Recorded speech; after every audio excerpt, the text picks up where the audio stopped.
Good evening, everyone. The time being 6:01. Welcome to the February OCM of the Shire of Capel.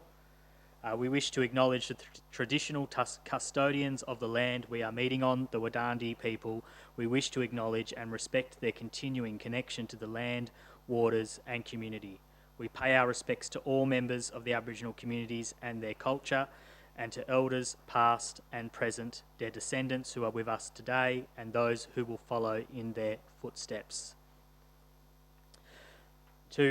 Recording of attendance policies and leave of absence. There's no current leave of absence, but there is one apology from the Shire President.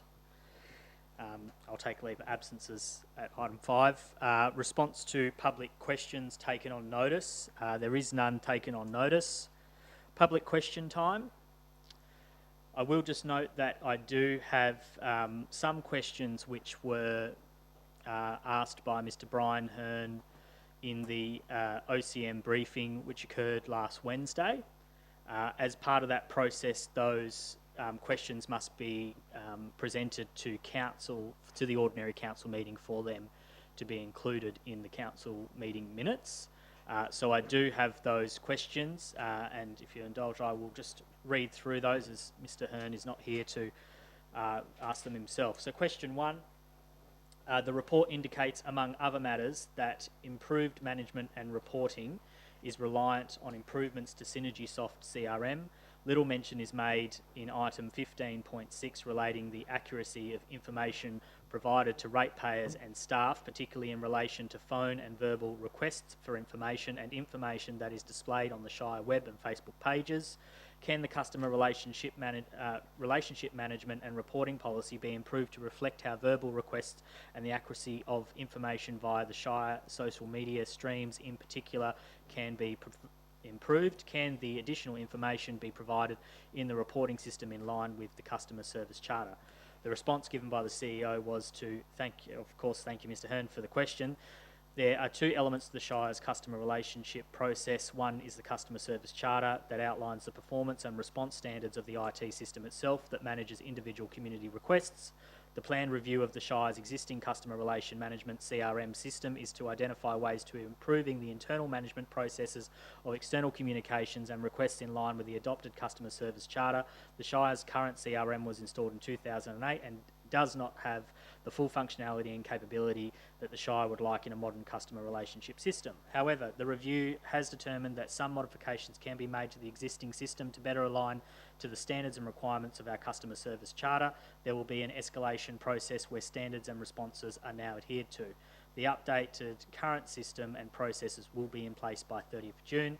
The introduction of a new enterprise resourcing platform, ERP, over the next couple of years will see a modern CRM as essential and a main prerequisite in determining which ERP solution will be implemented across the organisation.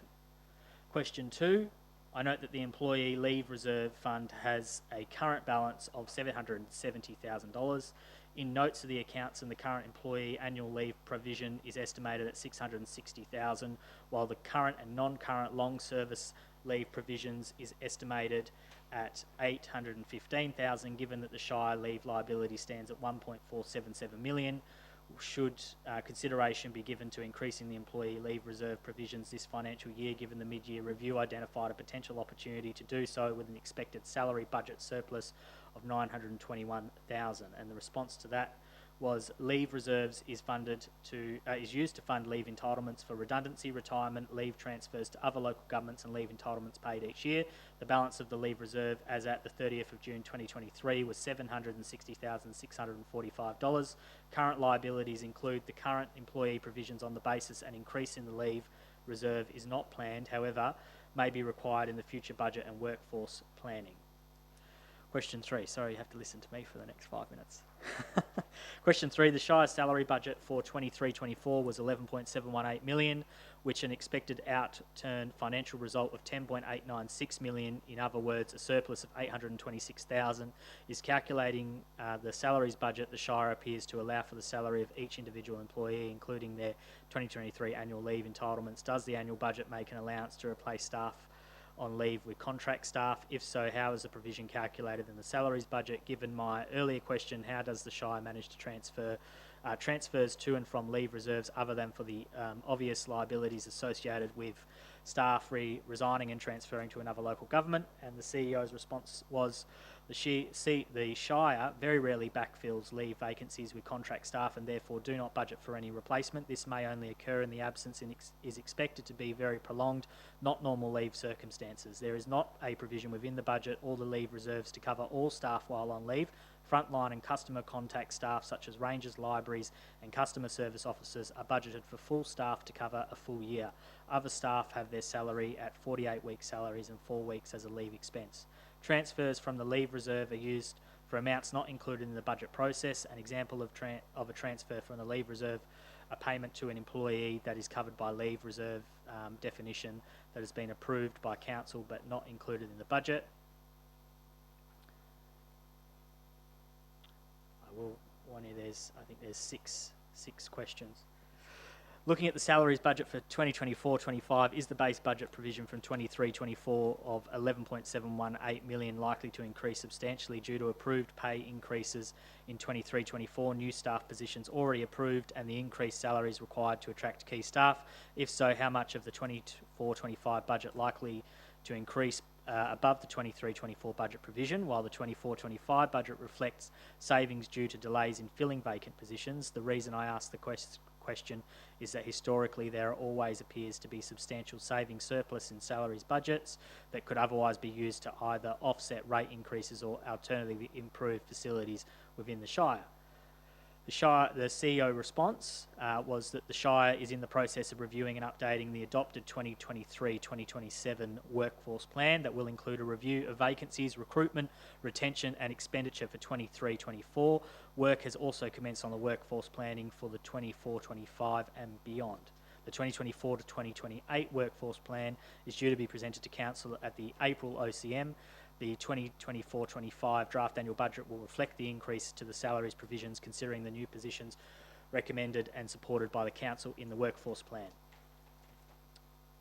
Question 5. I asked this question because 14 pages of the usual financial information was left out of the February financial report, reporting financial results for December 31, 2023. This deleted information would in normal circumstances allow me to answer my own questions, which the expectation in the mid-year report that the waste management revenue will decrease by $32,000 and the waste management expenditure will also decrease by $227,000 by June 30, 2024. Why does the mid-year review report note in the waste management reserve show an increase in the transfer from the waste reserve of $552,000, presumably to meet increased costs?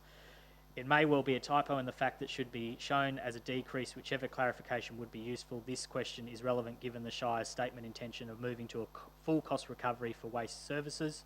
Within the Shire's intentions of moving to full cost recovery for the waste services together with the savings identified in 23-24 mid-year budget review, what progress has been made in identifying the actual real cost of Shire waste services without including impost of some $800,000 of administrative overheads? And the Shire President's response was, the reporting of the waste reserve performance through the mid-year budget review process should be noted as a decrease in the net transfer from the reserve and not an increase. The wording is incorrect. The MRBR will still forecast a transfer from the waste reserve but a reduced amount compared to what was originally budgeted. However, the forecast income is in line with the budget and forecasted expenses below the budget, hence the reduction in the transfer from the reserve. Administrative overheads are real costs that are implied to all Shire operations, and officers are looking at the existing models as part of the 24-25 budget process to ensure the application of overheads continue to apply correctly. The Shire is currently undertaking a full review of our overhead and on-cost allocations. And finally, the mid-year budget review report indicates a contract of $39,360, some $10,500 over budget, was let on the 1st of December 2023 to implement improvements at the falls, and for context, the falls being Ironstone Gully Falls. The CEO, is this a new question, this one? Or no, this is from, yep. And the CEO provided the response as to what improvements are planned. In August 22, Council endorsed Ironstone Gully Falls as a day use area for cultural, environmental and heritage interpretation as a key site for eco-based tourism and recreation experience. It supported the development of a reserve management and upgrade plan to enable the understanding and consideration of future budgetary and management implications of maximising the tourism attraction value of Ironstone Gully Falls. Council did not endorse the cessation of camping activities at the reserve. This contract is with a suitably qualified consultant to develop the management and upgrade plan for the reserve. As per the council decision, this management plan considers cultural, environmental and heritage interpretation as a key site for the eco-based tourism and recreation experiences, and is proposed to include an expansion of the day use activities, including the Ironstone Gullies Falls Walk and Interpretive Trail, as well as improving opportunities for low impact camping. And on the point of Indigenous collaboration being sought, Underlap Association are contracted to complete the Ironstone Gully Fall Walk and Interpretive Trail and are on track to have finalised the stories and designs for the trail by the end of April 2024. And is the project still on track to be completed by April 2024? Should Council endorse the proposed mid-year budget review amendments, this will release the necessary funds to complete Stage 2 of the development of the reserve management and upgrade plan. And is this project part of the Trails Master Plan? The Ironstone Gullies Fall Work and Interpretive Trail is a component of the Shire's endorsed Trails Master Plan. The draft Reserve Management and Upgrade Plan incorporates this trail, as well as taking a more strategic and holistic review of all uses of the reserve as mentioned. What is the current status of the Trails Master Plan? Well, the Shire is currently seeking funding to update the Trails Master Plan with the adoption of the Bunbury Capel Bustleton Trail. And when was it last updated? And is it available to be viewed on the Shire's webpage? Completed in 2008 and is largely still relevant, except for the addition of the Bunbury Capel Bustleton Trail. They were the questions submitted from the briefing. Is there any questions? Is there any questions from the floor? Public question time. I take that as there is no public questions. Applications for leave of absence. Do I have? I've got an application from Councillor Terrantroy and from Councillor McCleary.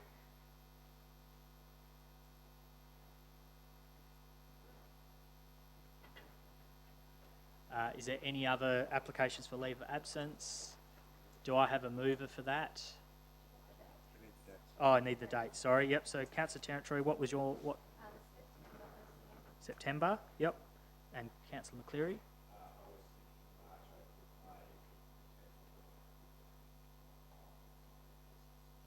All right. All best practice to take the leave of absence, and if you can attend, you can just attend.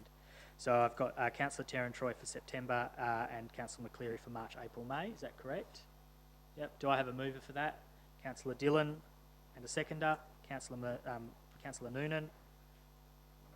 Put that to a vote. All those in favour? That is unanimous. Declarations of interest. I have received 4 declarations of interest. Councillor Noonan with the impartiality on 14.1. Councillor Sharp, impartiality 15.4. Councillor Sharp, impartiality 14.1. Councillor Mogg, impartiality 15.4. There's no notice of items to be discussed behind closed doors. Confirmation of the minutes of the 31st of January 2024 Ordinary Council meeting. Do I have a mover? Councillor McCleary. Oh, sorry. This is for the alternative recommendation. So I just confirm, Councillor McCleary, you are moving the alternative recommendation.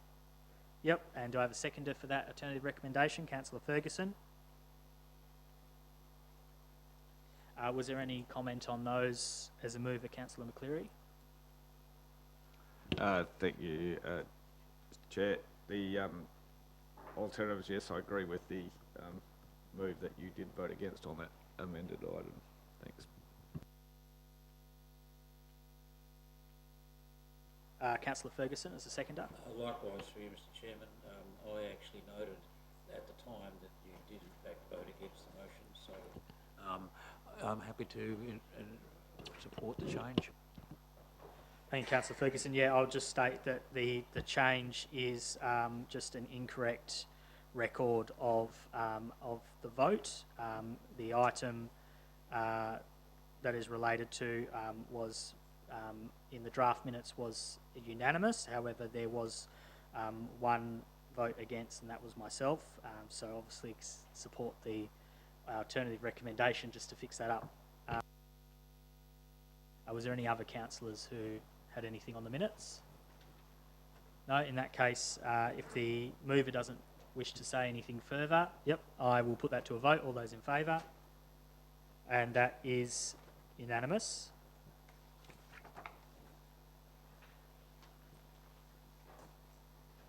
Announcements by the person presiding without discussion. So I obviously just note that the Shire President is unfortunately an apology tonight, and so as allowed within the Act, the Deputy President is able to preside over the meeting in his absence. His Shire President's activity report is attached to the agenda, but he did have a couple of things that he wished for me to mention tonight.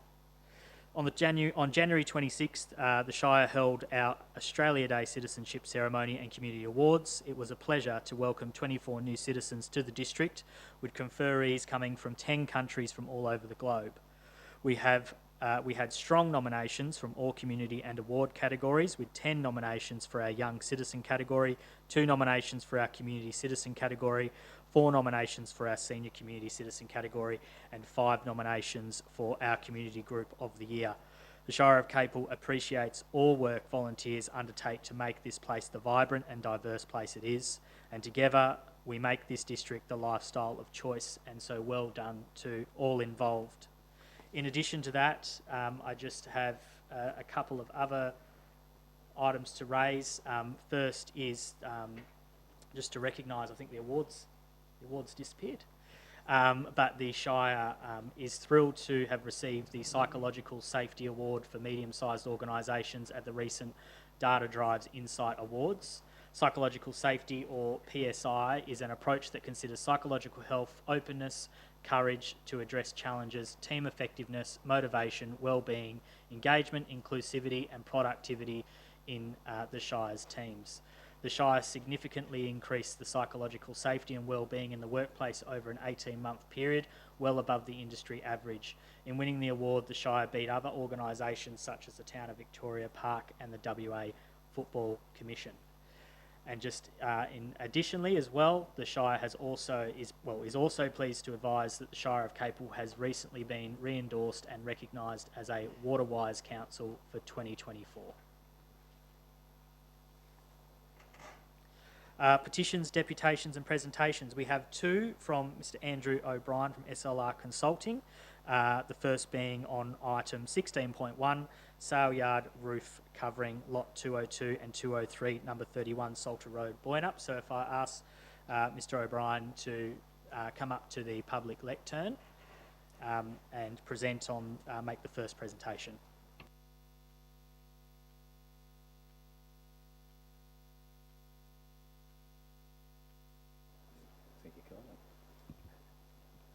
Thank you, Mr Chairman. If I may, and evening councillors and staff, if I may, in terms of the sequencing on site, it would be good if I could talk through item 16.2 ahead of 16.1. It'll make more sense. That's fine. Yeah, that's fine. Okay, thanks very much. So we act on behalf of Walther at Boynup Sale Yards. The 2 development applications before you tonight, I'll talk through in order. 16.2 relates to the interim wastewater design for the sale yard site. 16.1 relates to the roof over the sale yards, and then a change to the wastewater treatment on site. 16.2 is in response to some amendments to Dwer's licence for the sale yards, which came into force 26th of September last year. Since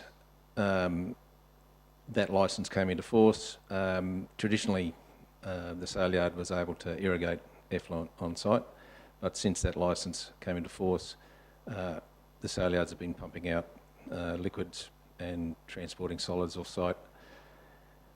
what we've looked at as part of this DA is to better manage more efficiently and effectively and more cost effectively effluent on site.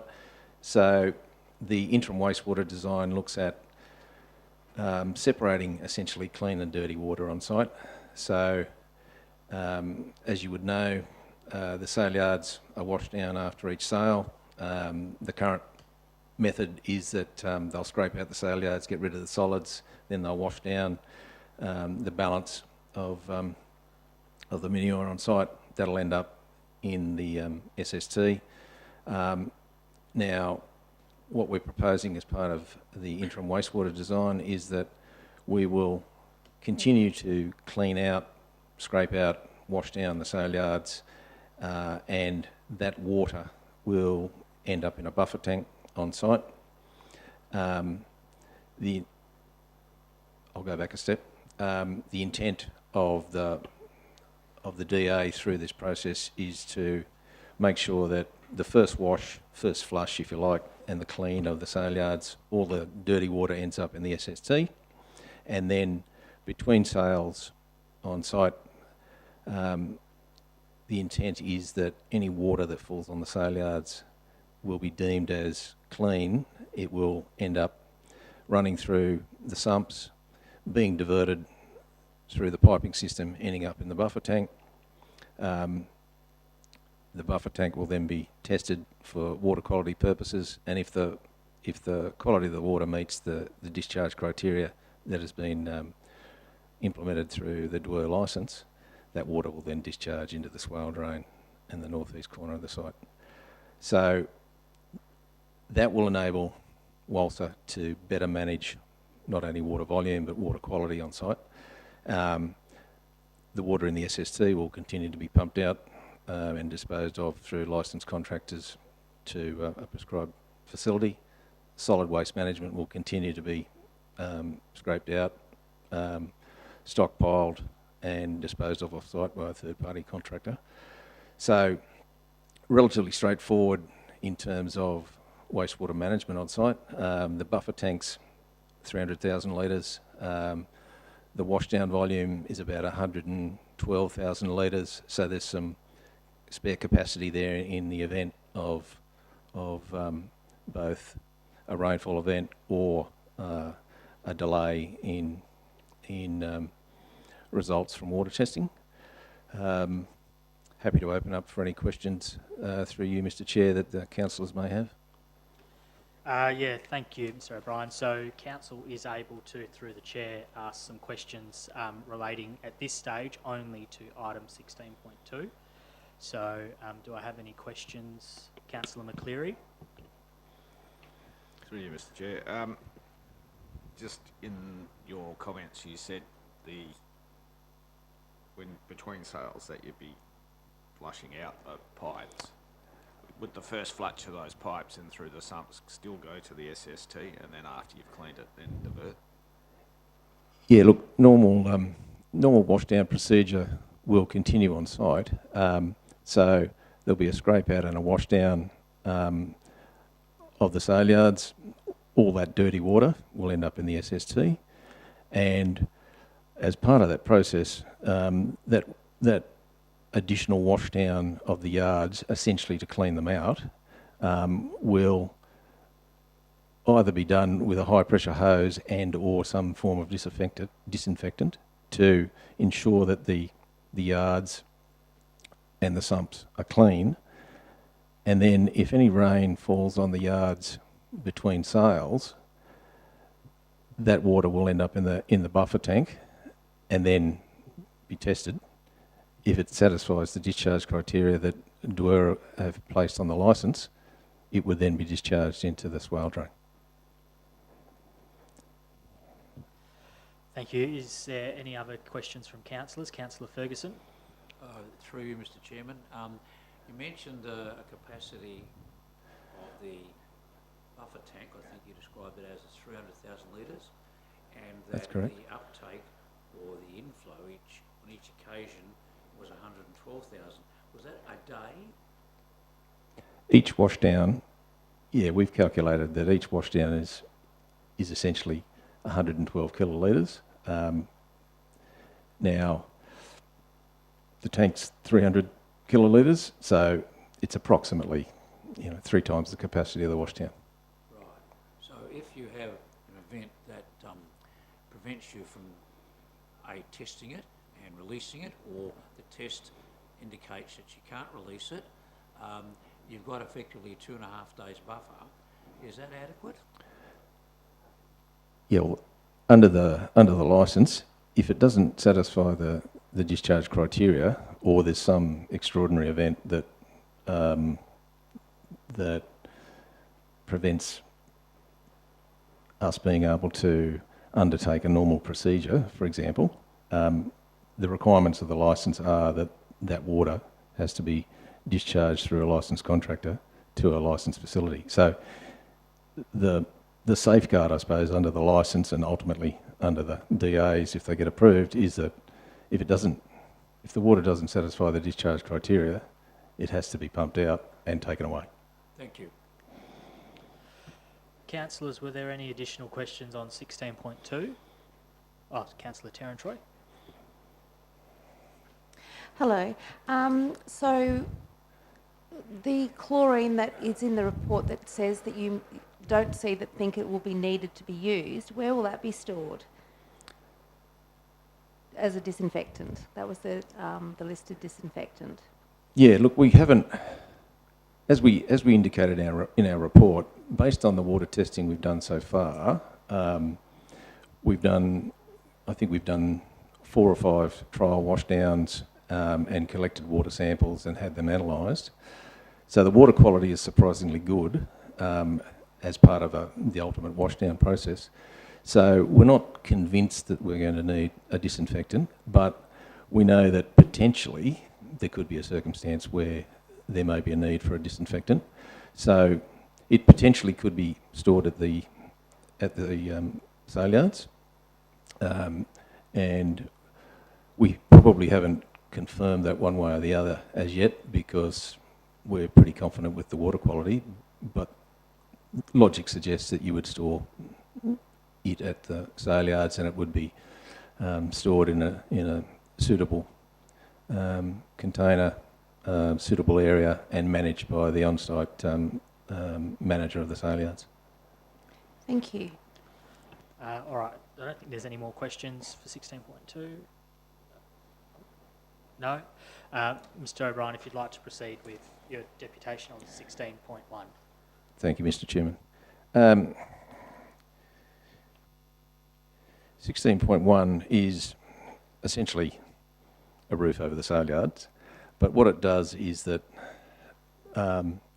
because of the nature of the site, the roof over the sale yards required us to essentially flip the effluent management system. So the SST that was functioning as a dirty water collection system for the initial DA becomes the clean water detention basin, or the stormwater detention basin, if you like. And then the buffer tank that had been the clean water storage facility on site becomes the dirty water storage facility on site. Now, the reason for that is that we have the ability through the roof and through the soak well that's proposed as part of the roof development to control the volume of roof water. We've got limited capacity in the SST because it's not a terribly big facility to hold water for a long period of time. So the combination of the soak well and the SST together with a discharge into the swale drain allows us to manage all that clean water, roof water, and then all the dirty water, again, will be stored in the buffer tank, 300 kilolitres, and then, as required, it will be pumped out and disposed of to a licensed facility. So it's probably a little confusing that we've got infrastructure that we're flipping, but it came down to a capacity and management issue on site as a result of the roof. Thank you. Before I ask for questions, I've got one myself. So just in regards to the southern pens, which aren't proposed to have the roofing, so what was the reasoning around not covering the southern pens? That's a very good question. I might have to take that on notice and have a talk to Leon and to remind us, or remind me, what our decision was there. It's so. What can you maybe, if I ask with a different, what's the purpose of what activities take place in the southern pens? Southern Pens, if I may. Yeah. Introduce myself. Yeah, well, I can approve for 2 people to make a contribution. So I will authorise you, sorry, Leon, if you wish to, and if you'd like to come up to the lecterns, just for the microphone, so that people at home will be able to, on the live stream, will actually be able to hear you. Thank you very much, Councillor Staff. Leon Gillia, I'm the State Livestock Manager for Nutrien and currently the Chairman of WALSA. So the question was the yards to the south, the sand yards. The sand yards are loafing and resting pens and gathering pens. And we will keep them as sand pens as they are, and we'll manage that. The cattle aren't in there for any length of period of time. Length of period of time is in the paddocks and in the larger pens. So it's pre-sale and immediately post-sale those pens are useful. I hope that answers your question. Thank you. Yeah, thank you. Councillors, was there any additional questions on 16.1? Councillor McCleary? Through you, Deputy Chair. When you're saying the discharge to swale drain, I take it that your buffer tank's just going to work like a stormwater detention basin, and any excess just dribbles out at a... The SST will function as a stormwater detention basin, yeah, and then it'll have essentially a discharge to the swale drain, really to control flow. Councillors, are there any additional questions? No? All right. Mr O'Brien, thank you for your deputations. Thank you, Mr Chairman. Thank you, councillors, staff.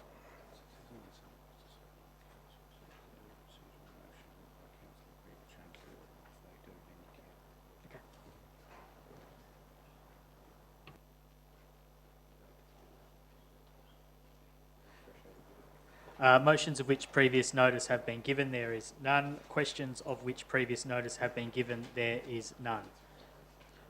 Before we go to 13.1, I am going to move a procedural motion. I think you know it. And it's just to change the order of business for tonight, so that 16.1 and 16.2 can be dealt with first. So is there, I think Talia's all right with the wording of that, but yeah, we'll just get that up on the board first, and then I'll chase a seconder.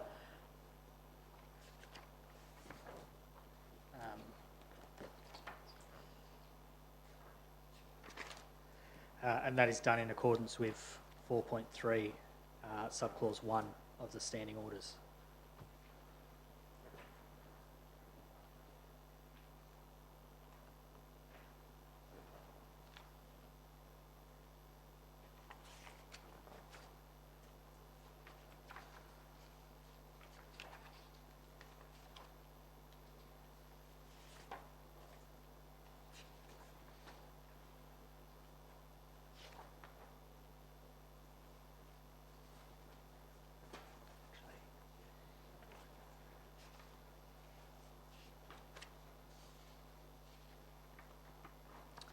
All right, so the procedural motion is that the order of business be altered to allow items 16.1 and 16.2 to be heard at this point in the meeting in accordance with 4.3 subclause 1 of the Shire of Capel Standing Orders Local Law 2016. I've moved that and seconded. Do I have a seconder? Councillor Ferguson. There's no debate on procedural motions. So all those in favour? That is unanimous. All right, item 16.1. I've actually got to flick to somewhere else in the... Oh, let me just readjust my running pack for the day. All right, item 16.1, sale yard roof covering lot 202 and 203, number 31, Salter Road, Boynup. Do I have a mover? Councillor McCleary and Councillor Terran-Troy. Seconding. Councillor McCleary. Thank you, Deputy Chair. I move the motion as read. I think this is progress towards the aim of getting this site up to scratch. It also deals with the potential that a future sale yard site, when it comes, the structures can be on-sold and the money, I suspect, would be put forward to the new facility. I think this is a good outcome. It's long awaited. That's basically all my comments. Thank you, Councillor. Councillor Terran-Troy is a seconder. Do you wish to speak? No, reserve your right. Is there any other councillors who wish to contribute to the item?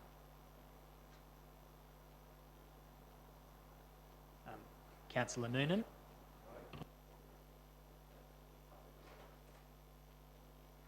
Thank you, Mr. Deputy President. I think this is a very good motion. I think it's pleasing to see that it's finally managed to come to us, and I'm very pleased that the staff have been able to action it very, very quickly and able to get it to us at this meeting. I'd certainly encourage my fellow councillors to support it.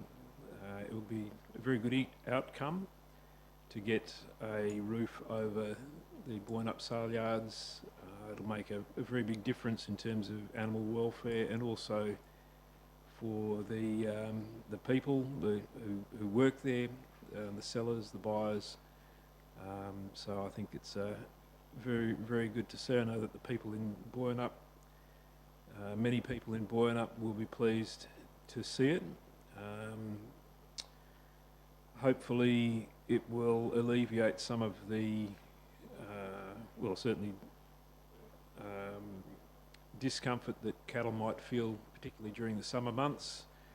But I think ultimately everybody looks forward to a newer facility, given that the current sale yards are over 60 years old. So we do look forward to working with Walser, with Nutrien and elders that and other stakeholders in the development of a plan for a newer facility at an agricultural precinct somewhere around Boynup. So we look forward to that. Thank you. Thank you, Councillor Noonan. Is there any other councillors who wish to speak on the item? I guess I'll just say I'm ecstatic that we're at this stage, and particularly to see the nature of the roof being hard material as well. I know through the discussions initially it was looked at the shade cloth, which was a suggestion not made by Walser, but was discussed by council as a suitable solution, and so to have a hard roof over the sale yards, particularly over the course of this lease for the next just under 10 years, is a fantastic outcome. It's a privilege to live in a shire, an agricultural shire, and to have the epicentre of cattle sales right in our own backyard. It's actually an industry that we've got to protect, an industry we've got to support, and I don't want to see any more delays on this. I think we need to get this underway. It's been a great outcome. I know it's been a long outcome, and we have had to balance community concerns with industry operation as well, and so I think this has essentially been a great outcome to have that roof on there, and to ensure that the sale yards remain the centre of cattle sales in our little corner of the world. So, very happy with that, and support the officer's recommendation. Do I have any other councillors who wish to speak? Councillor Terran-Troy. Yes, I think this has been a long time coming.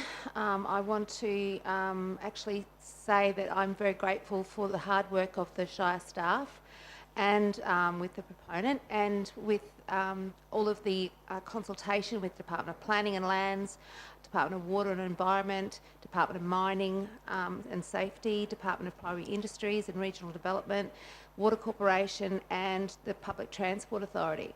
So it's been a long, long wait, and we know that the community has been impatient for it to happen, as have the councillors. However, I think because we have taken the time to do it in a longer period, we've got the better outcome. So sometimes not rushing to an outcome is better because you end up with a better outcome.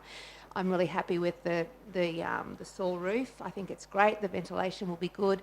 The whole facility for a 10 plus 10 lease, year lease, will be more humane for the animals, and it will actually enhance sales, I think, and the community has been listened to, has been heard, and council has acted in unison with staff. So I think it's a wonderful outcome for everyone involved. Thank you.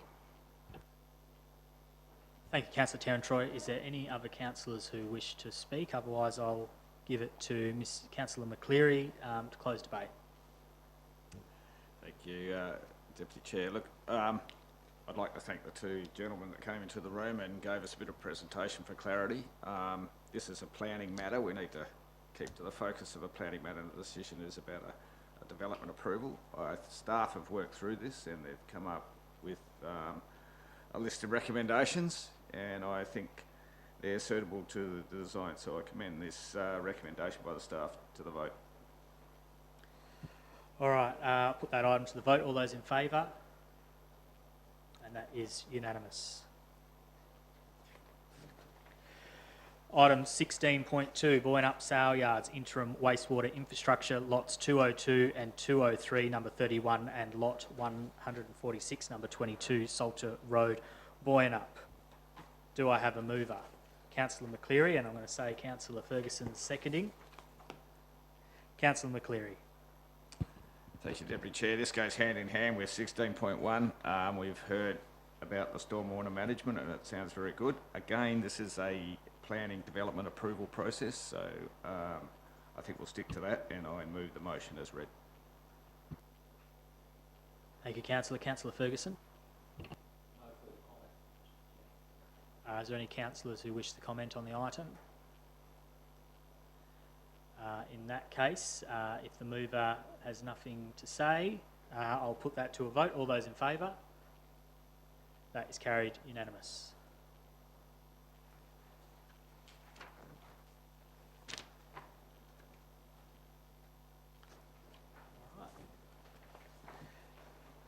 We will return back to item 13.1, and thank you to our presenters. Item 13.1, Chief Executive Officer's Mid-Year Performance Review 2023 to 2024. Do I have a mover? Councillor Ferguson. And a seconder, Councillor Terran-Troy. Councillor Ferguson. Councillor Terran-Troy? No. Is there any discussion from councillors on that item? No. If the mover is satisfied, I will put it to a vote. All those in favour? That is carried unanimous. Item 13.2, the Bunbury Geograph Economic Alliance BGEA Advocacy Prospectus. Do I have a mover? Councillor Dillon. And a seconder, Councillor McCleary. Councillor Dillon. Thank you, Mr. Deputy President. Not much to point out here, other than I will say that I did enjoy reading the inclusion about the aforementioned agri precinct in the prospectus. Good to see.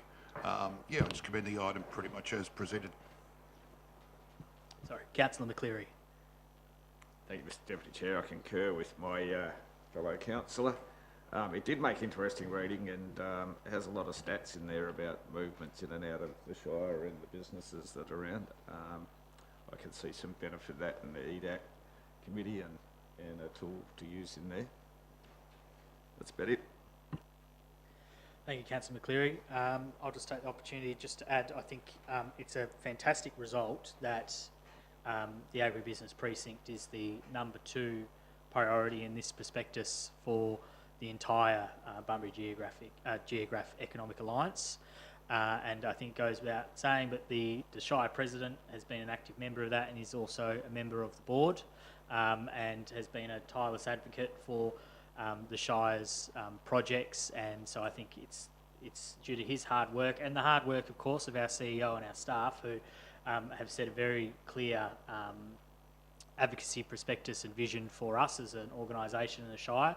It puts the Shire President in a very good position to go and advocate, essentially, what we're asking him and the CEO to do, and to have results like this and to see this listed as the second highest priority by the BGEA is a great outcome. Is there any other councillors who wish to contribute to the item? Councillor Terran-Troy. I think the bigger investment perspective is a brilliant 12-page document. It's not a long read, but it's a good read, and it's nice to see the Shire of Capel featuring at number 2, as our deputy said tonight.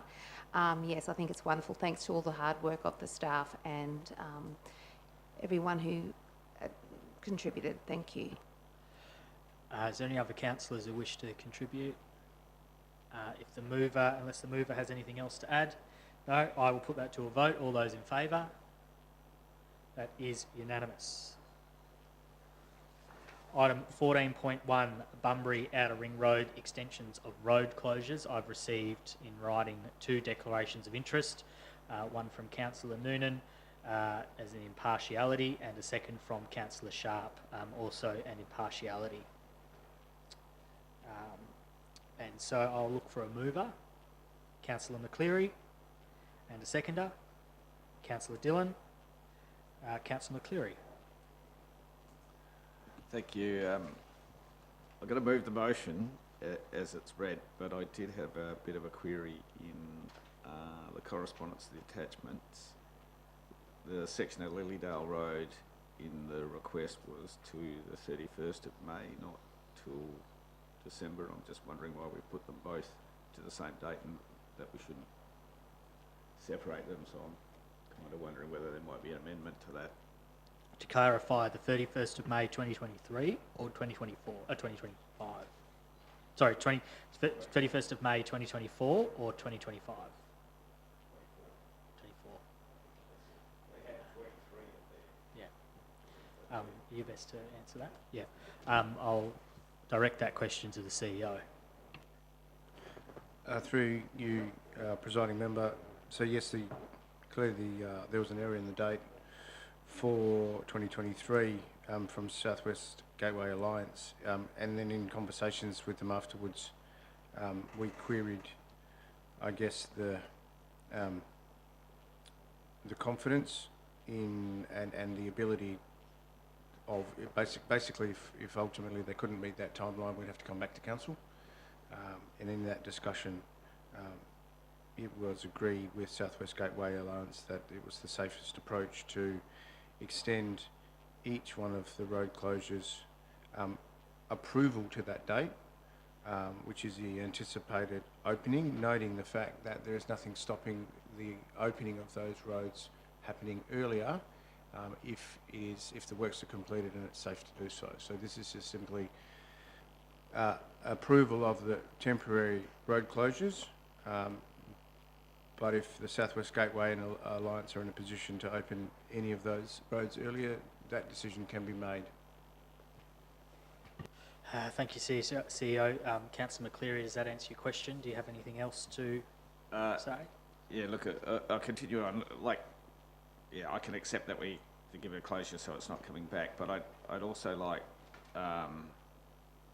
in the process of going through the motions of allowing the closure, is to put the pressure back on them to open up as early as possible, because it's a lot of interruption, and we've seen some comments come in from the public, and I think it's paramount that we say to the Southland, we've given you this closure, let's bring it in early, put every effort to bring it in early where it's possible, and in particular, we're talking about Woods Road, or whether they can do some temporary things. The other things with the road closures, I hear a few things where people find on long weekends it's hard to get out of the area, and I think the Southwest Gateway Alliance should do something on those long weekends that says, they've got traffic lights down this end of the connection. Do something further along that can allow traffic to come out safely onto the Bustle Highway. So that's kind of my comments in allowing this closure.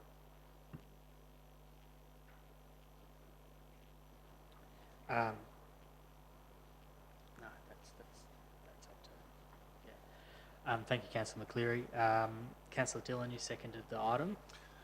Thank you, Mr Deputy President. Yeah, look, I seconded this item along similar lines, I think, to Councillor McCleary, in that I think as a council we probably have to proceed with it as presented. However, I just wanted to put on the record that reading the locals and resident submissions, I know there's a lot of angst through the area, and understandably so, because I drive that stretch of road daily, heading north and heading south, and it can be an absolute nightmare for our residents affected in that sort of part of the world.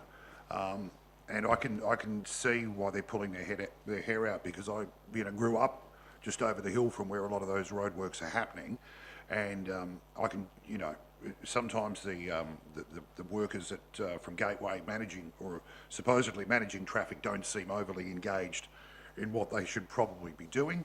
I think it's fair to say that our staff are constantly in touch with South West Gateway Alliance and doing our best to facilitate access to Bustle Highway for our local residents there. It might not seem like it sometime, but we are fighting the good fight. I don't see that we have any great alternative other than to pass the item as put to council. But just to echo Councillor McCleary's thoughts, that yeah, basically it would be nice to see things opened up as soon as possible and things return to normal for our residents and ratepayers. Thank you, Councillor Dillon. Councillor Sharp. Thank you very much, Deputy President. I would definitely like to concur with Councillor Dillon and Councillor McCleary. As you know, I have submitted a COI there because I live in the proximity to that area, and we have witnessed some very distressed residents, and there is a lot of angst and sadness in our community, and they are suffering, and they are part of the Capel Shire. And with all due respect to the roadworks and how long things take and the challenges that have been encountered with supply, staffing, etc., etc., I really feel that we need to encourage some of these things to be brought to as quick a conclusion as possible, and I really would like to see the council, the Shire, continue encouraging that to happen. Thank you. Thank you, Councillor Sharp. Is there anyone else who wishes to speak on that? Councillor Terran-Troy. Yes, I'd like to thank Councillor McCleary for raising the issue that I emailed staff about with attachment 14.11, because the dates didn't match with that letter and the date that came out for December 2024 for the extension of the closure. I thank Gordon McMile for the explanation for that, and I agree. You know, these are residents who are living in an area that's changing a lot, and change is always hard. And I think that the delay in road closures makes it more difficult for them. I also believe that a traffic light might help residents gain access to getting out of Jallura during the road work period. And it has been a very stressful thing for many of the residents, and still is. And I think that they'll be living with this decision of the main roads and the new access changes to their locality. Yeah, and it'll take them time to reconcile with it if they ever do. And my heart goes out to them. Thank you. Councillors, is there anyone else who wishes to speak on the item? I just want to make a short contribution. I think the differences between the correspondence and what's ultimately ended up in the agenda has been the answer from the CEO, I think, in my mind, is sufficient about the fact that there was a conversation, and ultimately the reason we're in this situation is because the time frame within the delegation to the CEO has run out, and so every time there is any extension of the road closure, it has to now come back to council, and so just because the closure is until December 2024 doesn't mean the road can't open up before December 2024. In fact, that's a deadline to say, well, after that point, unless you've been granted an extension, you've got an issue.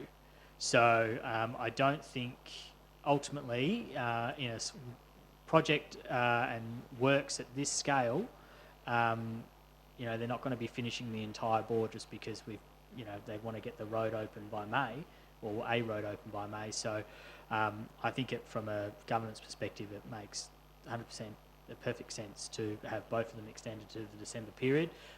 Genuinely hope that road is opened when it can be opened, whenever that period is, hopefully earlier than December. So those roads should come back online, and we're seeing that happen across the whole project. I think Discovery Road and others are all starting to slowly come online now. So they're aware of the issues with the road network and the reasons why they need to reopen these roads as well. So understand the concerns about them being closed for too long, but also just clarifying that these roads don't have to be closed until December. It's just about making sure that from a government's perspective, these things happen. And I think you run a bigger risk if you pull the date back to May and the works aren't done. What happens when they would come back to council to get approval to extend the opening of that road? And they obviously they can't open it if it's not safe. And then also, what happens to the whole project if how do they manage that? Does it get delayed? Do we end up in further road closures for longer periods of time? So I'm not overly concerned by that, and I'm happy with the sufficient response from the CEO about why that date was chosen and the correspondence between the two parties as well. So, is there anyone else who wishes to speak on the item? That being the case, unless Councillor McCleary has anything else to add, I'll give Councillor McCleary the floor. Mr. Chair, look, I think our voice has been made to the staff that we'd like to see the communication go to main roads to open up as early as possible. I agree with you to set the later date of December 2024. I will point out there were two dates. One was for Lilydale and one was for the rest. But so I'm expecting one of them to open up a lot earlier than the other. But you're right. The target date for the overall stuff is December 24. And I think, we've given enough emphasis around this room that the staff understand, and they'll advocate for our community on a better outcome where they can get it. I'll put that item to a vote. All those in favour? And against? Is carried 7-1.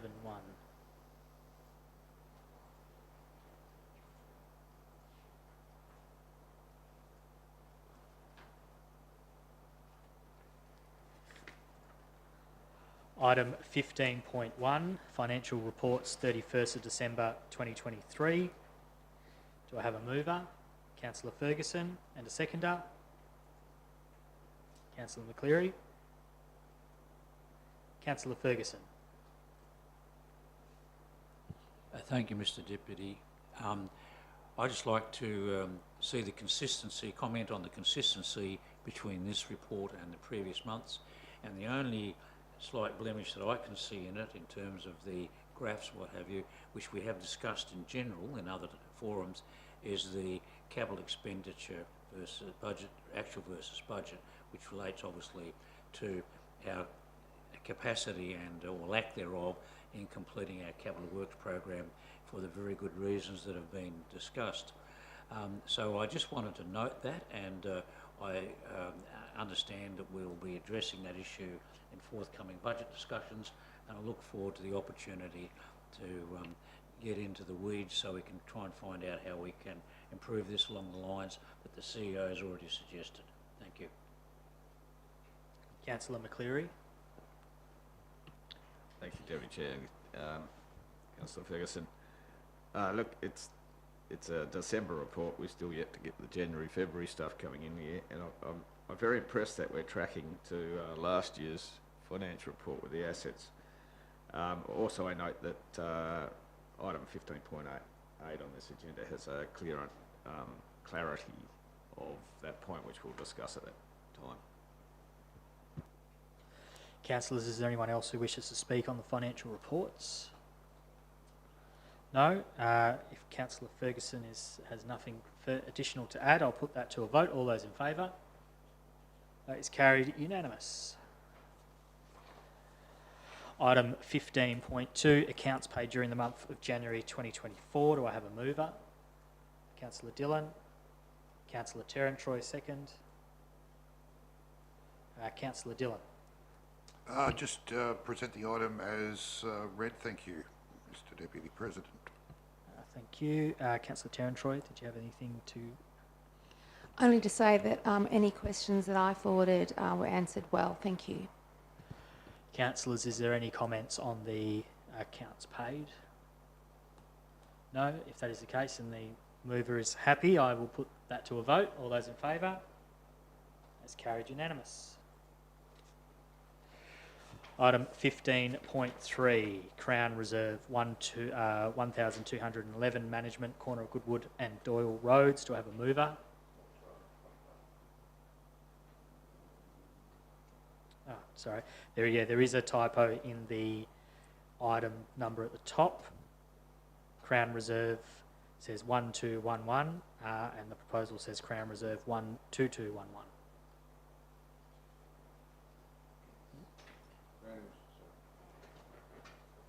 Through presiding member, just to be clear, we're talking about Crown Reserve 12211. Yep. Thank you. So just for noting, the title of the item has the wrong number, but also the officer's recommendation in... Yeah, I'm presuming I'm in the running sheet, but I'm presuming it's the same in all of them, says 1221 and it should say 12211. So I will ask if there is a mover who is moving that with the correct number. Yep, Councillor McCleary. Yep, and a seconder, Councillor Ferguson. Councillor McCleary. Thank you, Deputy Chair. I'm glad we cleared that up. Look, this is good. We get a bit of error in here. I did have a question on this one, and can this be used for our offsets when we're doing clearing? I'll put that question to the CEO. Through you, presiding member, as we've discussed previously, Councillor, we can certainly, when we're looking at nominating offsets for vegetation clearing, we can suggest where those offsets may occur and where the planning may occur. Ultimately, it's still to the decision through the state government in terms of whether or not they support that request. So certainly, as we consider items that require an offset as part of the condition, we can make recommendations to where that it may occur in maybe this is one of those locations. However, it still ultimately is the decision of state government whether or not they support that. Councillor McCleary, the floor is still yours if you've got anything else to say. Okay, thanks for that. It gives me a bit of satisfaction that we might be getting something back for a bit of a management order, and it's always good preserving a bit of our native bush, things like this block. So yeah, look, I commend this motion. Councillor Ferguson. Thank you, Mr Deputy Chairman. I actually can't add anything to what Councillor McCleary say. This seems like a good opportunity to grab hold of a bit of native remnant forest and do the best we can with it into the future. Thank you. Thank you, Councillor Ferguson. Councillor Molk.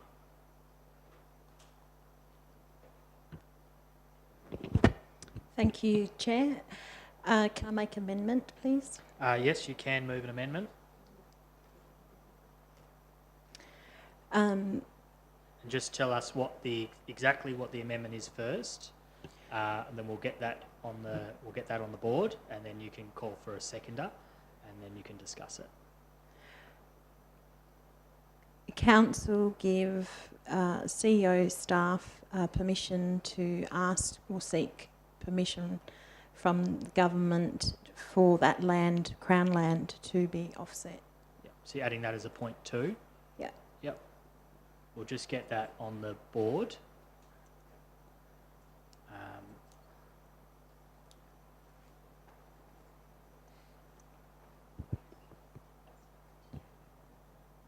So it would be, the council request the CEO to investigate? To see this site being nominated as a potential offset location at one of the opportunity areas. Oh, tell Talia. She's listening.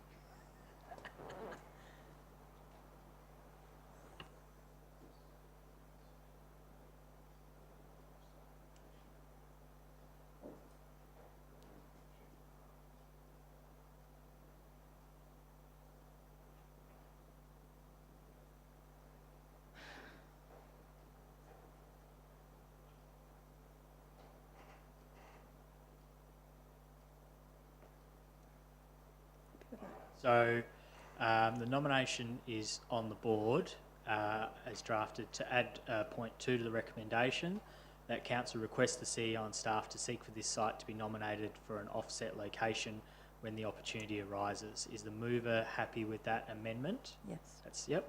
So do I have a seconder? Councillor Noonan. So as a mover, Councillor Mogg, you're welcome to speak to the amendment. Thank you, Chair. Yes, I think this is a perfect opportunity to grab this one while it's here, and I'd just like to acknowledge Councillor McCleary for spotting that and raising the matter. Thank you.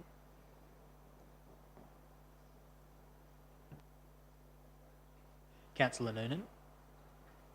Yeah, thanks, Mr Deputy President, and well done to Councillor Mogg for being quick on the amendment, and Councillor McCleary for making the observation that it would make an ideal offset. This would be a far better outcome for us as a shire than the current situation where we're planting trees and, in other shires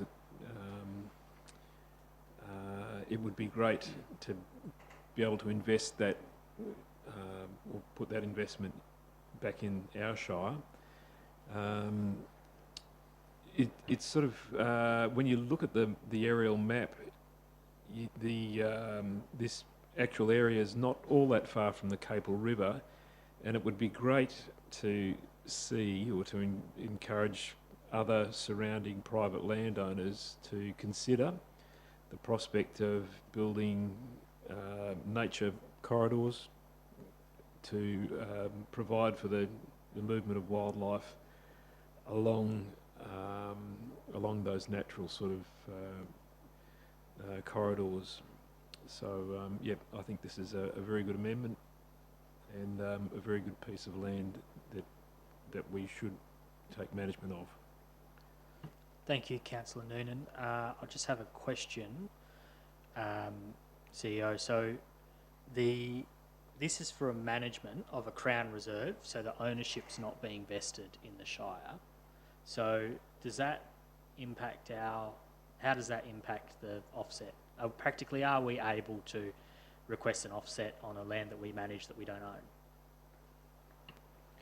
own? Through you, presiding member, short answer to your question is yes, we can request that the offset occur on any parcel of land. There are two elements of risk that council need to be mindful of. One is that you're absolutely right, it is Crown Reserve, that we don't actually own or control the land, albeit that if council agree to this, we will take a management order on it. Connected with that is the current purpose of the Crown land is for gravel, and that remains. So we could contemplate an outcome whereby if ultimately it may not be supported because ultimately the use is gravel. Secondly, we might spend a whole lot of money on planting and then approval would be given by the Crown to dig it up and get the gravel out. So there are two elements of risk here that council would need to be mindful of. Okay, thank you. On that note, I mean, again, they're just things that we'll find out if we seek it, and if it's obviously not our decision. If the state government comes back and says because of the classification of the land or whatever reason, then that so be it. But yeah, I mean, the amendments asking, I was just a bit confused about sort of what authority we had around that, but I think that's answered. So. Yeah, and I mean, that is one of the points raised, is that there was a goal to change the purpose of the land through this process, and it wasn't approved. But this, in fact, could potentially be a way to, I mean, the suggestion was to change the purpose to conservation, which wasn't supported. So maybe this could actually be a way of getting there in the long run, to be honest, because if it does get declared an offset, even if, and it may not, it may get rejected because of its classification. That's up to the department. But yeah, I think it's worth a crack. Otherwise, it's just land that's sitting there. And I think about all of those land management plans that we do, and we've managed so many reserves, as many regional local governments do. So yeah, I'm happy to support the amendment. Is there anyone else who wishes to speak on the amendment? Councillor Terran-Troy. I'm for anything that protects trees and remnant bushland. So if this could be a potential way for us to stop that area becoming a gravel pit, let's do it. Thank you. Well done, Councillor Mogg. Is there any other? Councillor Ferguson. Mine's a question through you, Mr. Presiding Officer, through the CEO. Would conditioning the support of the motion that was printed by staff, Capel agreeing to offer to formally undertake the management of the land, and then whilst I don't have any problems personally with the motivations of Councillor Mogg and the seconder, Councillor Noonan, about conditioning that acceptance of or undertaking the management of the land, does it in fact jeopardise our opportunity, or could it potentially jeopardise our opportunity to take up that option? Sorry, so take up the option of what exactly? Well, as in the formal motion, agreeing to the offer to formally undertake the management of the land. So we're being offered it by Crown Lands. Yes? Yep. They are not suggesting that we should come back with a conditional acceptance.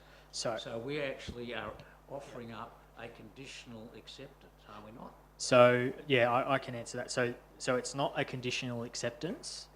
So there's two things now happening with this motion. One is that council supports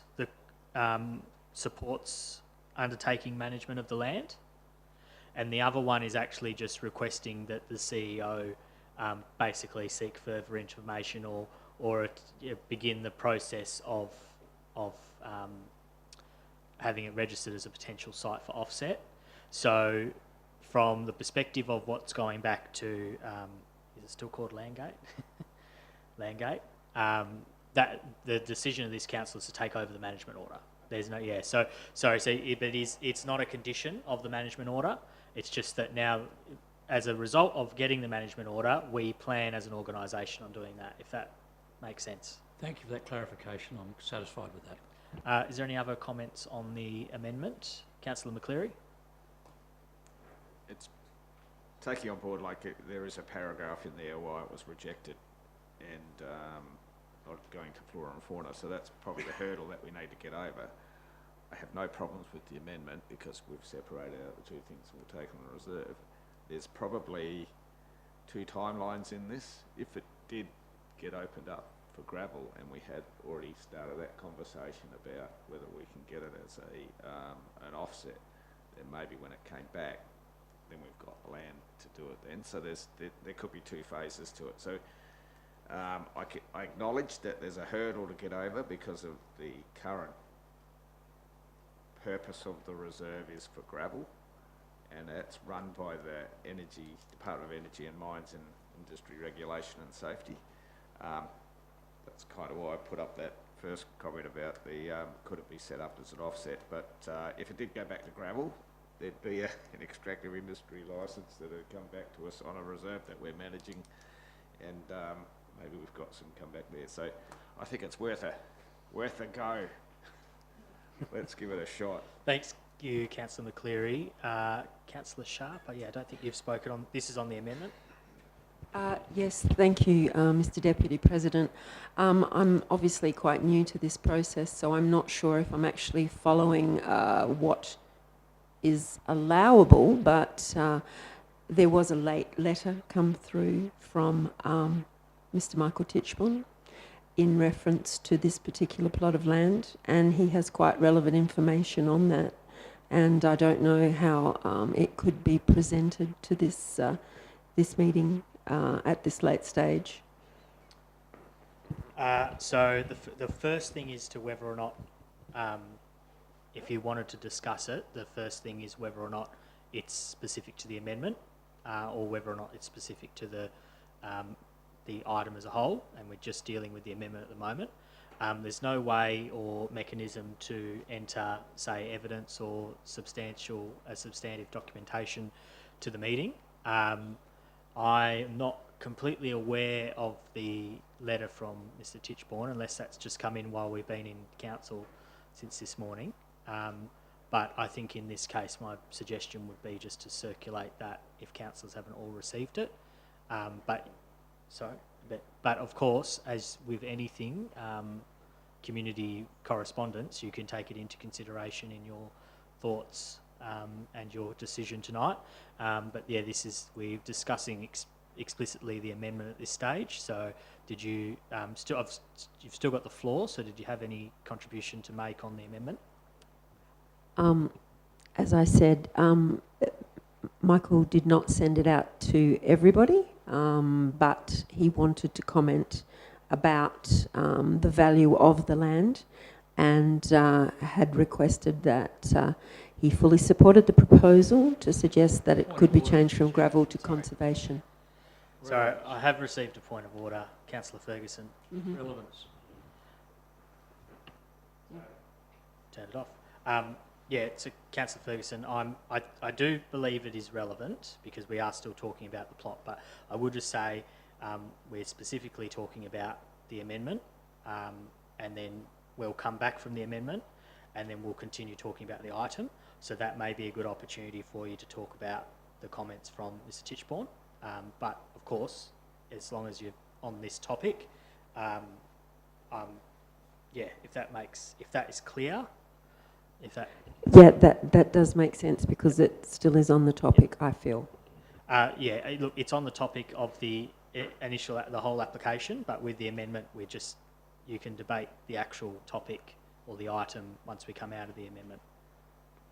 Okay. Yep. So, did you wish to conclude there? And yes, I'll conclude. okay. So, sorry, was there any other speakers on the amendment? No, I think.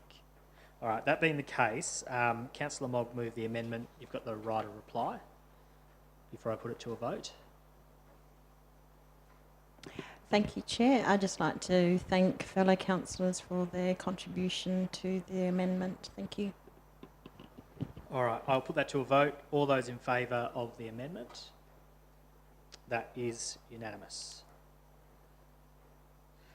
So we come back to the substantive item, which now includes point 2, that Council requests the CEO and the staff to seek for the site to be nominated for an offset location when the opportunity arises.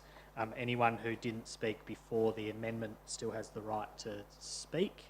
So is Councillor Terran-Troy. May I move an amendment, please? Moving an amendment? Yep. Just confirming, I've lost a bit track. Did you speak before the amendment was moved? I don't think so. No. I don't think so. All right, no, that's fine. Yep. So I would like to put a timeline in there. So within 3 months. All right, so we have to get the amendment on the board first, and once you're happy with the amendment,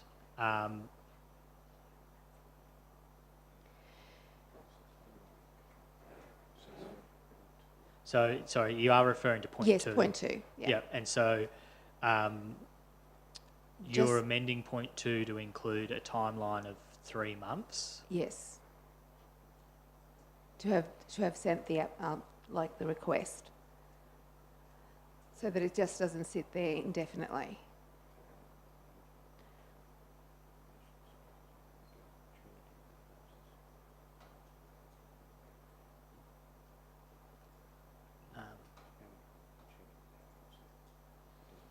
Yeah, no, it's got to be considered. It's relevant.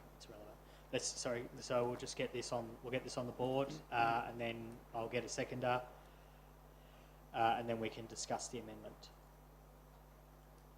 And I will get better in future meetings of making notes of everyone who speaks, so that I can remember who's.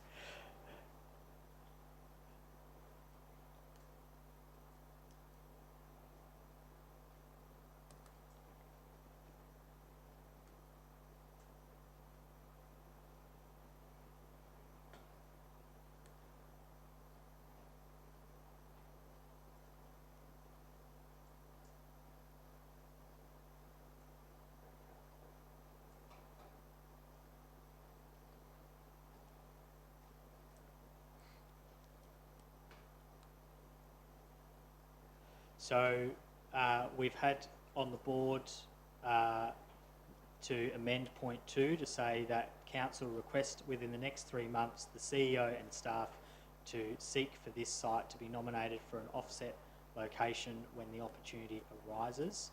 Mover of the amendment, are you happy? Is that what you meant? I think we need to get rid of when the opportunity arises if we're setting a timeline. Okay, so cutting from ending the sentence at location. So it's just when the opportunity arises relates to the fact that if it's nominated as an offset, it can be used when the opportunity arises. That's what that was referring to. But it is your amendment, so you can. We need to put that word in use then, so it's clear. Staff to seek for this site to be nominated as an offset location when the opportunity arises to be.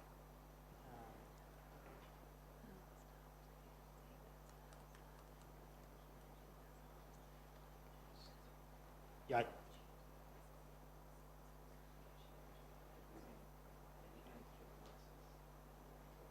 Yeah. Thank you, Councillor. Yeah, I think so. On the other side of the CEO. The 3 months, yep. I'm going to print out so many amendment forms next meeting.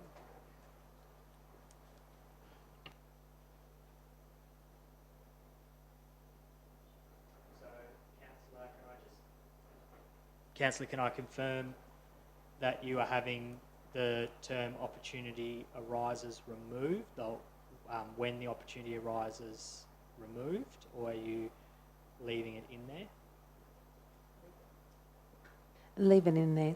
All right, so the draft amendment that to amend point two to say that the council requests the CEO and staff within the next 3 months to seek for this site to be nominated for an offset location when the opportunity arises. No. Yeah, hang on.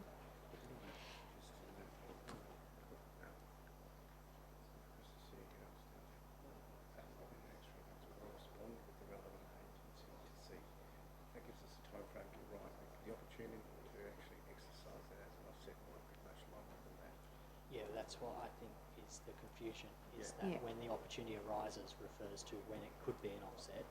The 3 months is the...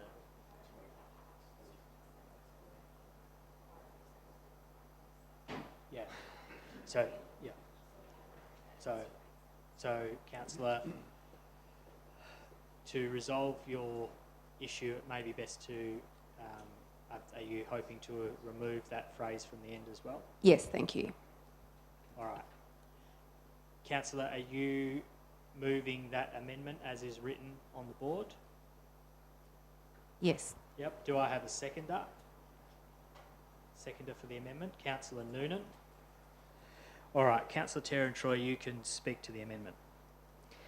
I just think that if we're going to request the CEO to do anything, we really do need to have a timeline in there. Otherwise, it could sit there indefinitely. Thank you. Councillor Noonan, you've got the as a seconder. Do you wish to speak? Just very briefly, thank you, Mr. Deputy President, and I have every confidence that the CEO and the staff would be able to do that within the next 3 months. But I'll support the amendment to put a timeline on. It's, yeah. Thank you. Do any other councillors who wish to speak on the item? Councillor Ferguson. Through you, Mr. Deputy Chairman. I won't support the motion because it's prescriptive. I think the motion or the amendment moved by Councillor Mogg gave us the opportunity to pursue that option, to seek to have it categorised as an offset. I don't think it's wise in these circumstances to make it prescriptive.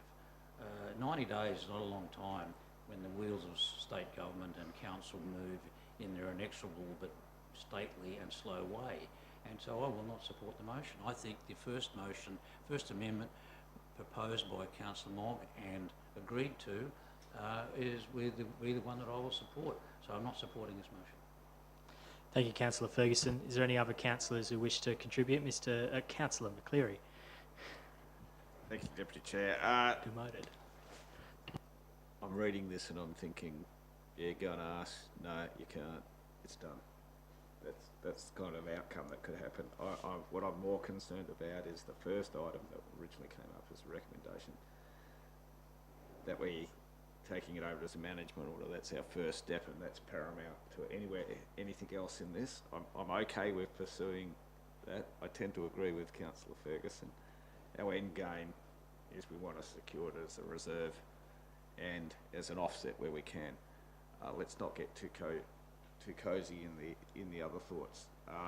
And overriding that, Department of Mines are involved. The second part of it, if you put a timeline in there, you might get an emphatic no. Whereas if we leave it fairly open, we can negotiate that point. So I'm going to vote against this change and go back to the amendment that we've all voted for.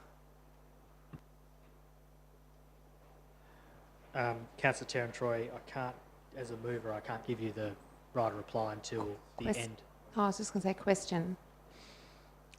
Yep, through me, yep. Can I withdraw the amendment?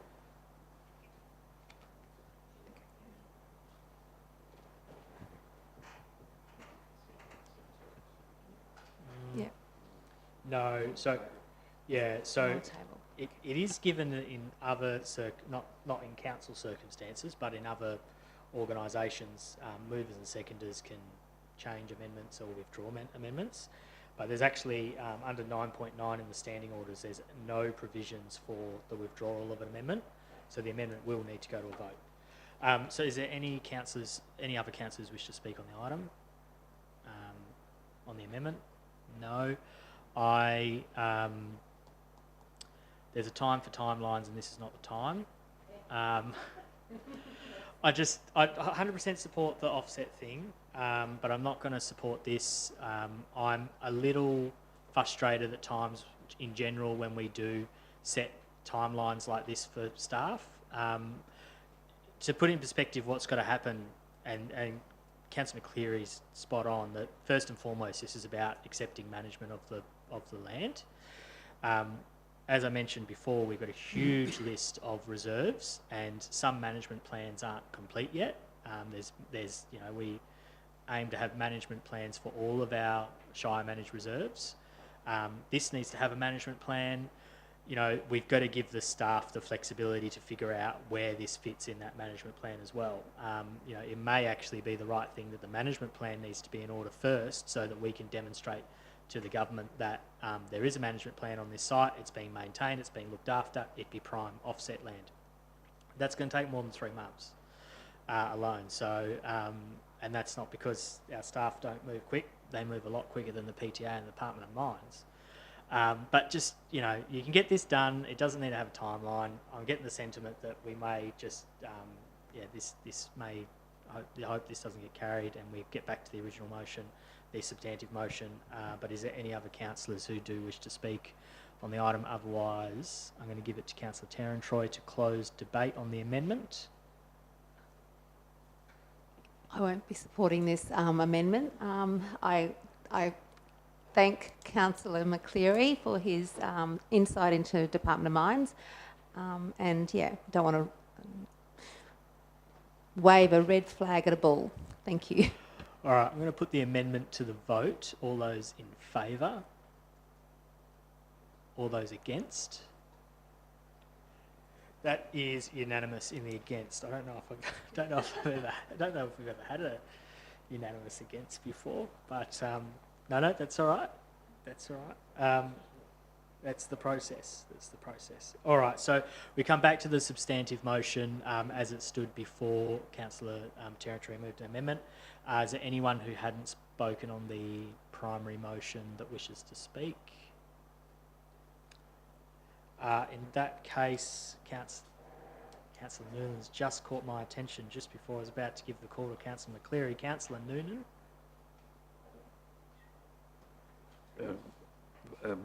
Point of order, way too late, I'm afraid, Councillor.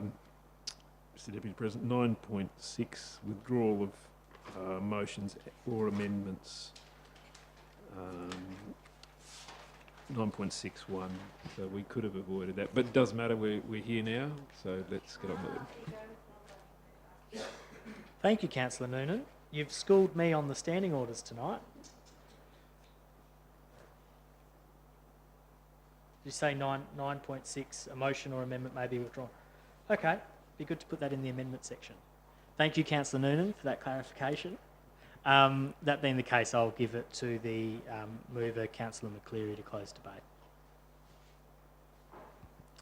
Thank you, Deputy Chair. Thank you for everyone that's responded to this. I think we've got to a point. Let's give it a go and put it to the vote. All right, all those in favour? That is unanimous.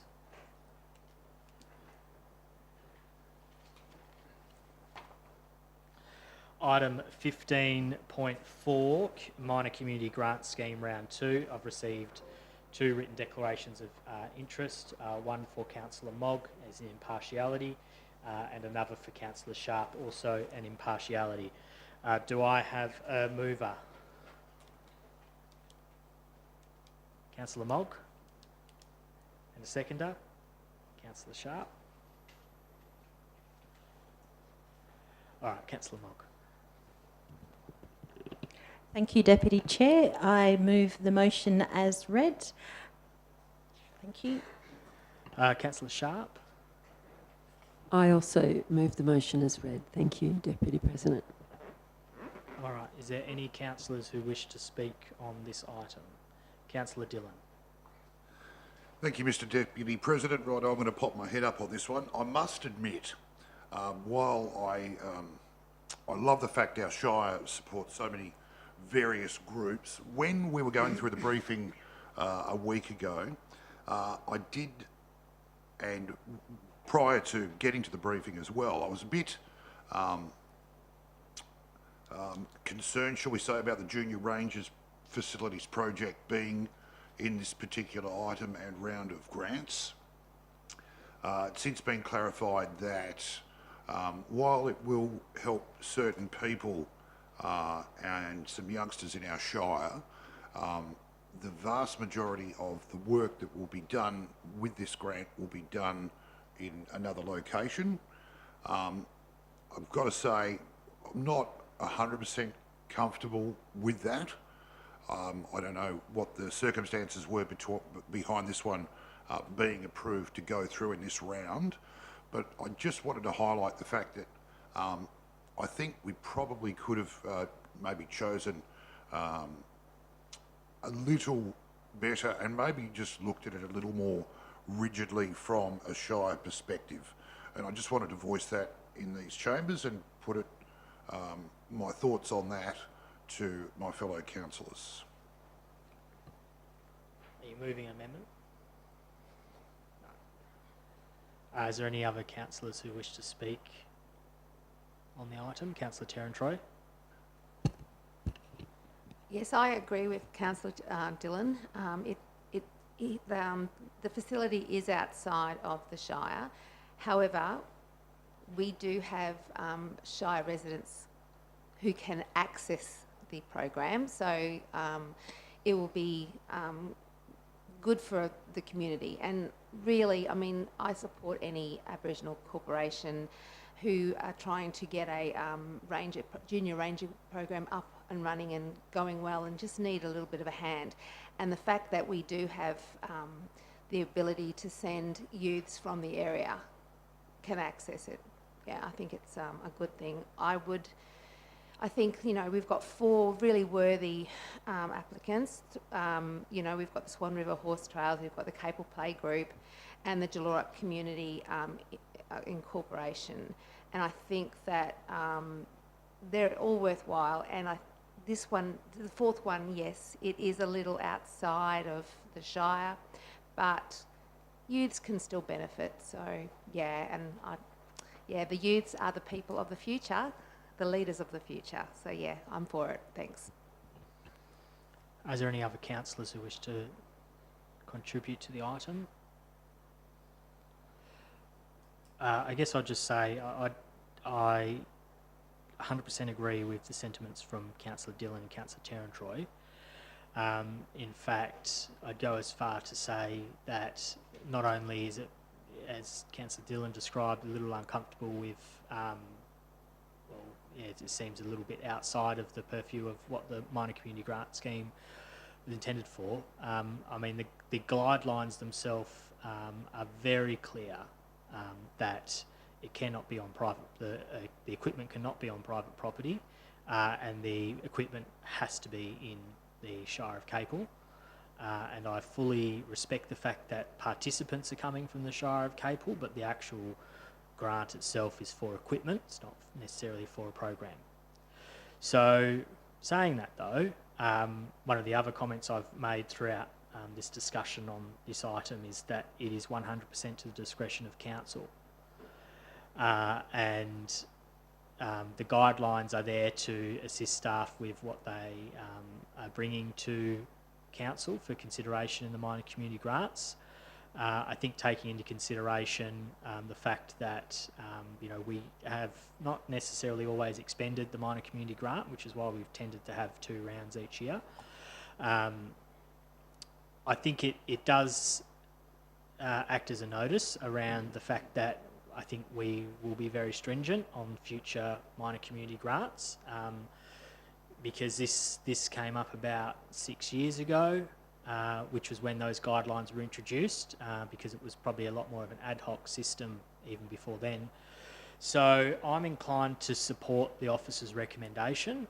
I think council has its full discretion to say that this is a program worth supporting, and that it will benefit youth in our community.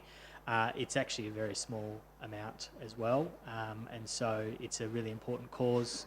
That's been explained very well to us, and of course, you know, a large part of the contact time for the junior rangers also does take place in the Shire, and the equipment themselves being the cooking equipment and other things obviously won't be in the Shire, but yeah, it's up to us to have that discretion, and yeah, I will be watching the minor community grants that come through from now on very closely, but yeah, happy to support the officer's recommendation. Forget that I'm chairing. Anyone else wish to speak on the item? No, I will, Councillor Mogg, unless you've got anything to close debate, I'll put it to a vote. Yes, thanks, Deputy Chair. I'd just like to note, thank the community groups that did apply. Like to see more apply. It's not easy for some people. Thank the staff for getting them through, helping them assist with that process, and that these community groups, the contribution they bring to our Shire, their immediate communities, is so valuable, and just very pleased to see this motion come through, and the groups that did apply, well done, and thank you to all involved. All right, I'll put that to a vote. All those in favour? That's carried unanimous. Item 15.5, new council policy disposal of assets. Do I have a mover? Councillor Mogg. And a seconder? Do I have Councillor Noonan? Councillor Mogg. Thank you, Deputy Chair. I'm excited to see this motion come to council. This asset of the Shire has been there since I've been on council, and move the motion as read. Thank you. Councillor Noonan? No, you're all good. Is there any other councillors who wish to speak on the item? Councillor McCleary? Thank you, Deputy Chair. Look, this is a great policy. It frees up a bit of time and gets a process in hand. It's open and accountable. I think it's a great move. Any other councillors who wish to speak? In that case, Councillor Mogg, if you don't have anything to add in the right of reply. No, thank you. I'll put that to a vote. All those in favour? As carried unanimous. Item 15.6, customer relationship management and reporting. Do I have a mover? Don't all jump at once. Councillor McCleary. Seconder, Councillor Terran-Troy. Councillor McCleary. Thank you, Deputy Chair. Look, another good motion on the table. I'll move it as read. Councillor Terran-Troy. Oh, just that, you know, this is timely, it's responsive and professional, it's dealing with the requests, has been a potential to enhance the Shire's reputation, so within the community, and any opportunity to do that is a good thing. Thank you, Councillor. Any other councillors who wish to speak on the item? No, if that's the case, Councillor McCleary, unless you've got anything else to add? No, I'll put that to a vote. All those in favour? That is carried unanimously.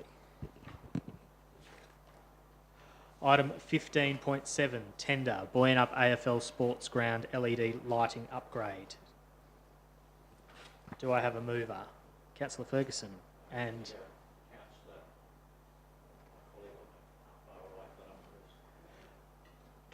Councillor Dillon is seconding.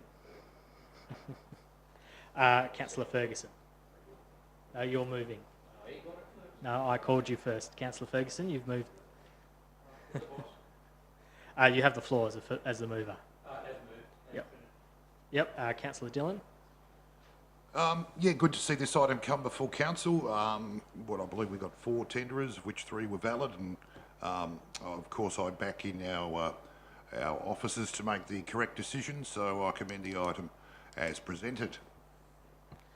Thank you, Councillor. Is anyone else who wishes to speak on the item? Councillor McCleary. Of course, thanks to the mover and the seconder. Did a bit of looking in because I like to bring these items up when we've got sport things. And this comes from the value and benefits of sport, clearinghouse for sport. It says 97% of Australians believe sport and physical activity are good for health and well-being. The combined economic, health and education benefits of sport returns $7 for every $1 spent. So when you look at the dollars that we're spending, it's a huge amount of benefit that we're going to get out of it.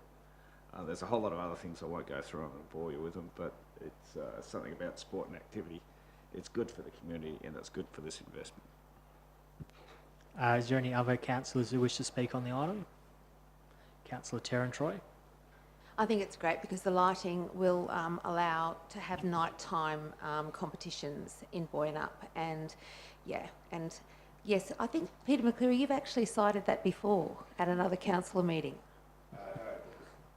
Sorry, no chatter. Sorry. No chatter in the chamber. Sorry. Councillor Terran-Troy. Thank you, that's it. All right. Was there anyone else who wishes to speak? In that case, I'll give it to Councillor Ferguson to close debate. Thank you, Mr Deputy President. I'd just like to thank Councillor Cleary for his elaboration on my basic motives. He's put my emotional connection to this project in hard, cold facts, so it must be supported. Thank you. I'll put that to a vote. All those in favour? That's carried unanimously. Item 15.8, the 2023-24 mid-year budget review, moved by Councillor Terran-Troy and seconded. Do I have a seconder? Councillor McCleary. Councillor Terran-Troy, you've got the floor. Look, I think that we should adopt it as read. It's too long for me to read out. I think the priorities are good, and I think that, you know, with the whole idea of doing the budget review is to, you know, reduce risk, and hopefully the funding will be forthcoming. So, yes, I commend this to the council. Thank you, Councillor. Councillor McCleary. Thank you, Chair. Look, this brings clarity to all the issues about where the capital budget was going and how it's going to be spent and moved. It's terrific that we've, well, again, open and accountable, that we're showing where things are moving, and that we've elaborated on the difficulties that we've had with resourcing. And yeah, look, it's a long item. Best to read it, but yeah, look. The only thing I did have, and it was a question, was because we're spending money, and some money we probably won't get the bills to the next financial year, and I'm wondering whether we do accrual accounting. Got the answer. Righto, thanks. Thank you, Councillor McCleary. Is anyone else who wishes to speak on the Councillor Ferguson? Look, thank you, Mr. Deputy President. Look, the part 3 of this motion, and which I totally support in general, it makes very interesting reading, because this is the sort of simple sort of maths that I can kind of understand. Where you spent more, where you spent less. And what shows up is where we spent the less is the point I made earlier about the capital works program and how we might deal with that. So I think it just highlights again, as we move into the budget phase, how we're going to actually try and grapple with this issue of how we manage capital expenditure in the future, mindful of how we reserve the funds that we've put aside for these capital works that may or may not get deferred, but also that we don't fall into the trap of thinking because you've got a bit of cash in the bank, we don't need any more money. Thank you. Is there any other councillors who wish to speak on the item? I'd just like to make a few comments. I just want to thank, of course, the Director and her team, and all the Directors and the CEO, and our team at the Shire of Capel. You know, it is a very intensive process, setting a budget and reviewing it mid-year, and councillors have obviously had a number of briefings on the mid-year review, and you know, the item before them tonight. I think if you take a step back, the mid-year budget review sort of paints a picture that presents actually quite a lot of challenges, not challenges necessarily that are unique to the Shire of Capel, but it should go without saying that let's not call it a surplus. It's not surplus of funds. There's not free untied money lying around. There's not all this cash. That's all funds that are tied to projects. And ultimately, one of the things that is happening and occurred a little bit last year and happened this year is that we're currently in a market where, you know, particularly roadworks and civil works, you know, it's hard to get contractors. It's hard to get the projects underway because of projects like the Bunbury Outer Ring Road. And I know we're lucky to be compared to some local governments where we're at least still getting one quote, or getting one, sorry, not quote, tender. Definitely need more than one quote. But, you know, we're going through tender processes and we're getting, you know, at least we're getting tenders, and there's local governments that aren't even getting tenders.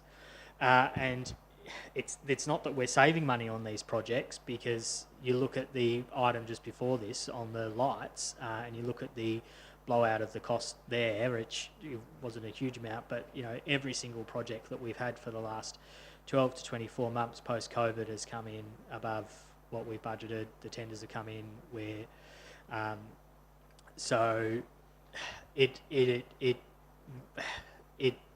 is not to rain on the parade. You know, we are in a good financial position. I think we are delivering a lot of the works that were expected, and that we're trying to deliver everything in our budget. But you know, realistically, we're in this situation where there's a lot of positive figures in there because we can't get the money out the door, but we have to get the money out of the door. So this money doesn't just get absorbed into you know, untied reserves and spent up elsewhere. It's still assigned to these projects. These projects are still in the plan.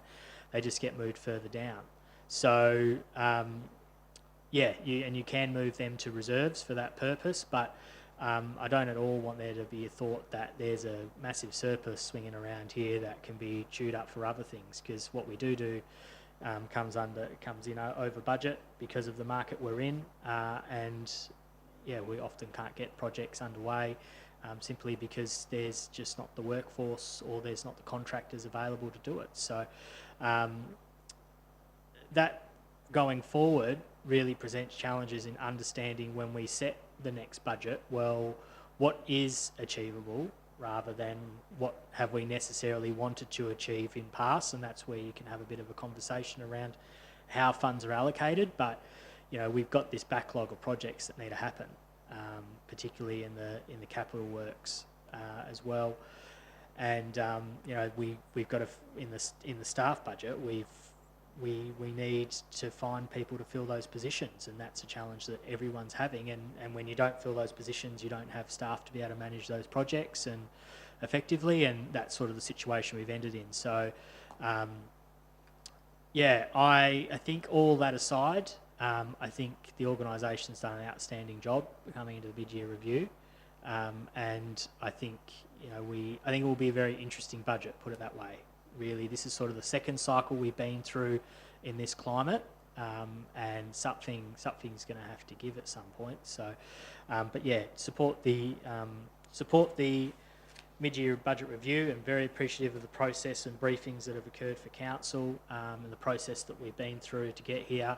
And before we know it, we'll be back here dealing with the annual budget and setting the rates. So, and maybe even some GRV surprises before then as well. So is there any other councillors who wish to speak on the item? If that is the case, I'll give it to Councillor Terran-Troy to close.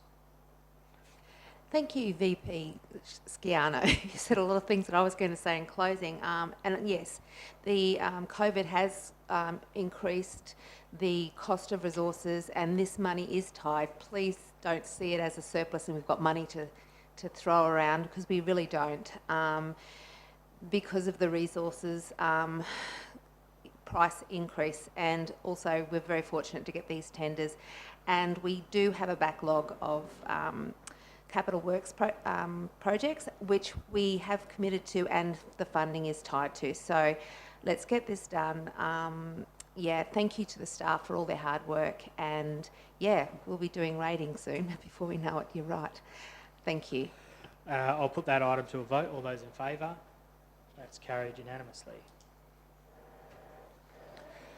Councillors, items 16.1 and 16.2 were dealt with at the beginning of the meeting, and so I go to item 17, public question time. Do I have any public questions? I'm going to say no.